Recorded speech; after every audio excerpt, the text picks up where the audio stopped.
दोस्तों टाटा टेक्नोलॉजी के आईपीओ ने लोगों को बहुत ज़बरदस्त रिटर्न दिया, एक ही दिन में मालामाल किया। लेकिन उसके बाद में लिस्टिंग के बाद स्टॉक बहुत ज़्यादा सुस्त हो चुका है। आज बाजार में बहुत ज़बरदस्त तेज़ी बनी। आज बाजार ने एक नया इतिहास रचा, चाहे बीएसई सेंसेक्स हो या फिर निफ्टी 50 हो। लेकिन उसके बावजूद भी टाटा टेक्नोलॉजी के आईपीओ में कोई तेज़ी देखने को नहीं मिली। तो क्या आने वाले समय स्टॉक नीचे आने वाला है या फिर यहाँ से एक शानदार तेज़ी फिर बन सकती है? तो आगे की क्या रणनीति हो सकती है उसको समझेंगे इस वीडियो के माध्यम से। टाटा टेक्नोलॉजी के फंडामेंटल देखेंगे, उसके रिजल्ट को देखेंगे, उसके फ्यूचर प्लान को देखेंगे और क्या ये लॉन्ग टर्म के लिए निवेश का ये सही मौका है या फिर जिसको आईपीओ में शेयर लगे एक बार निकल जाए यहाँ से प्रॉफिट बुक करके। क्या है रणनीति उसको जानेंगे इस वीडियो के माध्यम से। लेकिन फ्रेंड उससे पहले अगर आप पहली बार हमारे चैनल पे आए तो चैनल को सब्सक्राइब कर दीजिए, एक बेल आइकॉन दबा दीजिए ताकि जब भी नया वीडियो बने पहला नोटिफिकेशन आपको मिले। वीडियो पसंद आए तो लाइक से जरूर कीजिए। चलो फ्रेंड्स वीडियो स्टार्ट करते हैं। मैं हूँ आपका दोस्त एस बी दवे और हमारे अपने चैनल ऑनलाइन कमाई में आपका बहुत बहुत स्वागत है। तो सबसे पहले अगर हम बाजार की बात करें तो इस समय लगभग 1:15 के आसपास का टाइम है। बीएसई सेंसेक्स 68,512 के स्तर पर, जहाँ पे 1030 पॉइंट की ज़बरदस्त तेजी यानी 1.53% अपर है बीएसई सेंसेक्स। और जहाँ पे बाजार ने शुरुआत की थी वहीं पर आ गया है। दिन में आप देख सकते हो कि थोड़ी सी आपको यहाँ पे प्रॉफिट बुकिंग की वजह से थोड़ा दबाव देखने को मिला, लेकिन फिर वापस बाजार ने एक शानदार तेजी बनाई है और आज एक ऑल टाइम हाई बना दिया। काफ़ी शानदार प्रदर्शन हो रहा है। इससे पहले अगर आप देखें तो 15 सितंबर 2023 को इसने 67,800 का स्तर बनाया था। वहाँ से अगर आप देखें तो अब आप फिर से एक उस तेज़ी से बढ़ता हुआ आपको दिखाई देगा। यानी 2 महीने 2.5 महीने के बाद फिर से बाजार ने शानदार तेज़ी बताई है। निफ्टी 50 की बात करें तो 20,588 के स्तर पर है, जहाँ पे 1.5% की बम्पर तेज़ी है। और आप ये देख सकते हो इससे पहले 15 सितंबर को निफ्टी 50 ने भी 20,192 के स्तर को बताया था और अब फिर से एक नई तेज़ी बनी है और काफ़ी शानदार। और इसके पीछे सबसे बड़ी वजह रही कि बीजेपी ने जो 3 राज्य जीते जिसमें बहुत ज़बरदस्त उनकी विक्ट्री हुई है और उसने बहुत ज़्यादा माहौल पॉजिटिव कर दिया है, जिससे लग रहा है कि एक पॉलिटिकल स्टेबिलिटी आएगी बाजार में, जिसका वजह से निवेश आएगा एफआई का और उस वजह से आने वाले से जनरल इलेक्शन तक यहाँ पे तेज़ी जारी रह सकती है। अब टाटा टेक्नोलॉजी की बात करें, स्टॉक की शुरुआत हुई 1220 पर, फ्लैट शुरुआत हुई, हाई बना 1234 का और जो लो है वो 1151 का है। तो इंट्राडे में ही कुछ तेज़ी बनने को देखने को मिली और वहीं पर कुछ गिरावट भी देखने को मिली। फिलहाल एक तरह से देखें तो स्टॉक अब एक तरह से अपनी ट्रिगर का इंतजार कर रहा है कि उसको किस दिशा में जाना है। इस समय 1224 के आसपास है, जहाँ पे 0.35% की मामूली सी तेजी है। तो बाजार में 1000 पॉइंट की भारी तेजी, उसके बावजूद भी अगर स्टॉक नहीं दौड़ रहा है तो आप समझ सकते हो कि यहाँ पे अभी इस लेवल पे तेजी की संभावना कम दिख रही है। और इसके पीछे वजह भी है कि स्टॉक बहुत ज़बरदस्त ऑलरेडी दौड़ चुका है। लिस्टिंग के समय 500 रुपये में कंपनी ने आईपीओ दिया और इसने 1400 की हाई बना दी। तो अब आप देख ही सकते हो कि बहुत ज़बरदस्त रिटर्न और उसके बाद में यहाँ पे दबाव देखने को मिल रहा है। तो आप ये समझ सकते हो कि आने वाले समय इसमें और थोड़ी सी दबाव की ही संभावना दिखाई दे रही है। अब सबसे जो बड़ी बात है कि टाटा टेक्नोलॉजी आखिर काम क्या करती है। तो टाटा टेक्नोलॉजी लिमिटेड की बात करें, यह एक भारतीय मल्टीनेशनल प्रोडक्ट इंजीनियरिंग कंपनी है। यह इंजीनियरिंग और design, product life cycle management, manufacturing, product development और ऑटोमोटिव, एरोस्पेस और इंडस्ट्रियल हैवी मशीनरीज के लिए आईटी सर्विस प्रोवाइड करने का काम करती है। यानी आप देख सकते हो कि एक तरह से आईटी कंपनी है और ऑटोमोटिव इंडस्ट्रीज के लिए हर तरह की सेवाएं प्रदान करती है। और सबसे बड़े जो इनके जो आप समझे तो जो बड़े कस्टमर है वो टाटा मोटर्स है और टाटा ग्रुप की ही कंपनियां हैं। यहाँ पे जो सबसे बड़ी बात है, कंपनी ऑलमोस्ट डेट फ्री है। ये सबसे बड़ी इसके लिए प्लस पॉइंट है। अब यहाँ पे फंडामेंटल के हिसाब से उसका मार्केट कैप 49,500 करोड़ के आसपास है। वैसे ये 52,000 करोड़ तक पहुँच गया था आईपीओ की लिस्टिंग के दिन। अब मार्केट कैप फिर से 50,000 करोड़ के नीचे आया है।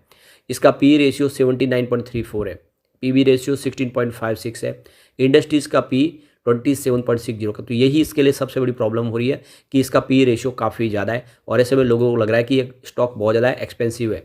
डेट टू इक्विटी रेशियो 0.09 है और इसका आरओई 25.13% है, ईपीएस 15.38 है और 1.01% का कंपनी आपको डिविडेंड भी देती है। बुक वैल्यू इसकी 73.69 है। तो अपनी बुक वैल्यू से ये बहुत ज़्यादा ऊपर है इस समय स्टॉक, फेस वैल्यू 2 है। और इसी वजह से जो मार्केट एक्सपर्ट है वो भी कह रहे हैं कि अभी भी इसमें करेक्शन की संभावना, क्योंकि स्टॉक महंगा लग रहा है। अब वैसे देखें इसकी पेयर कंपनी में सबसे ऊपर आपको टाटा एलेक्सी दिखाई देगी जिसकी प्राइस 8,362 की है और इसका पी रेशियो 66 का है। मार्केट कैप इसका देख सकते हो कि 52,076 करोड़ का है, जो ऑलरेडी देखे तो यहाँ पे हमने देखा था लिस्टिंग के दिन मार्केट के। टाटा टेक्नोलॉजी नंबर 2 पे है जिसकी प्राइस 1224 है और इसका पी रेशियो 79 का है और मार्केट कैप इस समय 49,000 करोड़ के आसपास है। प्रेसिशन एंड सिस्टम जिसकी प्राइस 6,404 की है और इसका पी रेशियो 49 का, लेकिन मार्केट कैप बिल्कुल टाटा टेक्नोलॉजी जितना ही यानी 49,000 के आसपास है। केपीआईटी टेक्नोलॉजी जिसकी प्राइस 1,491 की है, लेकिन इसका पी रेशियो 83 का है और मार्केट कैप 40,879 का है। इसके अलावा पीबी फिनटेक की बात करूँ 847 की प्राइस है और इसका जो मार्केट कैप है 38,179 करोड़ का है। ओरेकल फाइनेंस सर्विस जिसकी प्राइस 4,050 की है और पी रेशियो 19 का है। प्राइस इसकी मार्केट कैप 35,082 करोड़ के आसपास है। कोफोर्ज जिसका इस समय देखें तो प्राइस 5,679 के आसपास है, लेकिन पी रेशियो 48 का है। मार्केट कैप 34,989 करोड़ के आसपास है। तो इस लिस्ट में अगर आप देखें तो आपको ये सस्ता ही लगेगा स्टॉक इस हिसाब से, लेकिन पी रेशियो के मामले में देखें तो इसका जो पी रेशियो से केपीआईटी टेक्नोलॉजी का पी रेशियो और ज़्यादा है, ये आपको ध्यान रखना चाहिए और मार्केट कैप उससे कम है। दूसरी तरफ अगर आप देखें तो यहाँ पे टाटा एलेक्सी का भी पी रेशियो 66 के आसपास है। तो इस हिसाब से प्राइस बढ़ सकती है आने वाले समय, कोई बड़ी बात नहीं है, लेकिन इस समय करंटली लेवल पे देखें तो प्राइस नीचे आएगी डेफिनेटली और यहाँ पे थोड़ा सा दबाव देखने को मिल सकता है। और आप इसके रिजल्ट को देखें तो रिजल्ट काफ़ी बेहतर हो रहे हैं। सितंबर 2022 में जहाँ पे इनका सेल्स 1,888 करोड़ के आसपास था, जो सितंबर 2023 में बढ़ के 2,527 करोड़ तक पहुँच गया।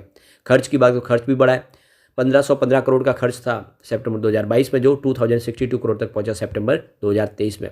ऑपरेटिंग प्रॉफिट भी बढ़ा है, 373 करोड़ का ऑपरेटिंग प्रॉफिट था सितंबर में, जो सितंबर 2023 में बढ़ के 465 करोड़ तक पहुंच गया। अदर इनकम बढ़ी है, 22 करोड़ की थी सितंबर 2022 में, जो इस बार 61 करोड़ के आसपास पहुँच गई है। इसके अलावा अगर आप देखें तो प्रॉफिट बिफोर टैक्स की बात करो 341 करोड़ के आसपास था सितंबर 2022 में, जो 466 करोड़ तक पहुँच गया। प्रॉफिट की बात करें तो नेट प्रॉफिट आफ्टर टैक्स सितंबर 2022 में 259 करोड़ के आसपास था, जो सितंबर 2030 में बढ़ के 352 करोड़ तक पहुंच गया। तो काफ़ी शानदार प्रदर्शन है। अब आप देख ही सकते हो कि चाहे प्रॉफिट हो या सेल्स सभी बढ़ रहा है। और पिछले 2-3 सालों की भी बात करें अगर तो मार्च 2020 में इनका जो सेल्स था वो 2,852 करोड़ के आसपास था पूरे साल का, वो मार्च 2023 में बढ़ के 4,414 करोड़ तक पहुँच गया। ऑपरेटिंग प्रॉफिट भी लगभग डबल हुआ है, 470 करोड़ के आसपास था मार्च 2020 में, जो मार्च 2023 में 821 करोड़ तक पहुंच गया है। प्रॉफिट की बात करें तो 252 करोड़ का प्रॉफिट था मार्च 2020 में, जो 624 करोड़ तक पहुंच गया मार्च 2023 में। तो ज़बरदस्त बढ़ा है प्रॉफिट और ये आंकड़े काफ़ी उत्साहवर्धक है, जो इशारा करे कि आने वाले समय इसकी प्राइस बढ़ सकती है, लेकिन विजन आपको लॉन्ग टर्म का रखना होगा।